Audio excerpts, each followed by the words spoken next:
কোনো একটা ঝুঁকি হয়, অসুস্থ হয়, আপনি আমি কার কাছে যাই?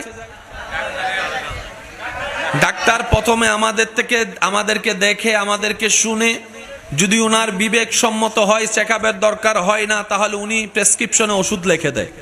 কিন্তু উনি আপনার আমার অসুস্থতা যদি উনি আইডেন্টিফাই করতে না পারে, তখন উনি চেকআপের ব্যবস্থা করে দেয়।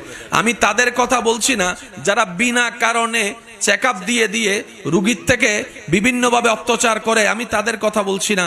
আমি সুস্থ ভালো ডাক্তারদের কথা বলছি, যারা আপনার দেহের ভিতরে সেই রোগটাকে আইডেন্টিফাই করতে না পারে, ওনারা বিভিন্ন চেকআপ দিয়ে সেই রিপোর্টের মাধ্যমে আপনাকে ওষুধের ব্যবস্থা করে দেয়, যেটা আপনার শরীরে যাওয়ার পর কোষে কোষে ছড়িয়ে যাওয়ার পরে সেই অসুস্থতা আল্লাহর রহমতে আস্তে আস্তে নিরাময়ের দিকে চলে যায়। সুবহানাল্লাহ। ডাক্তার তখন আপনাকে আমাকে কিছু পরামর্শ দেয়, এটা করিও, এটা করিও না। ডাক্তার আমাদেরকে পরামর্শ দেয়, এটা করবেন, এটা করবেন না, এটা খাবেন, এটা এটা এটা এটা এটা এটা এটা এটা খাবেন তো দূরের কথা, স্পর্শ করেন না।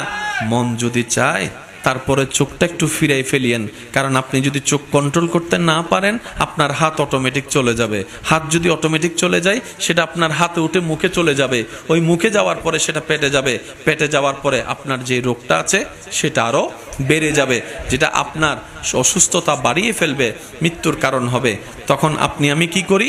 হাজার পছন্দনীয় খাবার, এখানে এমন অনেকে আছেন যাদের একসময় অনেক প্রিয় প্রিয় খাবার ছিল, কিন্তু সুস্থ থাকার জন্য ডাক্তারের পরামর্শে সেই পছন্দের খাবার বাদ দিয়ে ফেলেছে লিস্টটি থেকে। কথা বলেন ঠিক কিনা? ডাক্তার হচ্ছে আপনাকে আমাকে সুস্থ থাকার যে পরামর্শ দেয়। ইসলাম হচ্ছে আমাদের দেহের ডাক্তার, আত্মার ডাক্তার। সুবহানাল্লাহ। দুনিয়ার ডাক্তার হচ্ছে দেহের ডাক্তার, আর ইসলাম হচ্ছে আমাদের দেহেরও ডাক্তার, আত্মারও ডাক্তার। সুবহানাল্লাহ। একটু বলি না রে ভাই। আল্লাহ তাআলা নবী রাহমাতুল আলামিনের উম্মত হওয়ার মাধ্যমে আমাদেরকে এমন এমন ফ্যাসিলিটি সুযোগ দান করেছেন, নবীর উম্মত যদি গায়ে জ্বর নিয়ে রবের শুকরিয়া করে, রব্বুল আলামিন সে জ্বরের ধৈর্য ধরার কারণে তার গুনাহ মাফ করে দেন।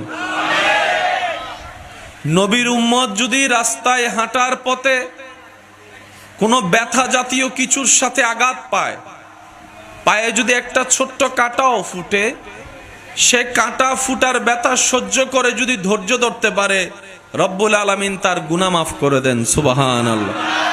তো সেজন্য নিয়ামত বলা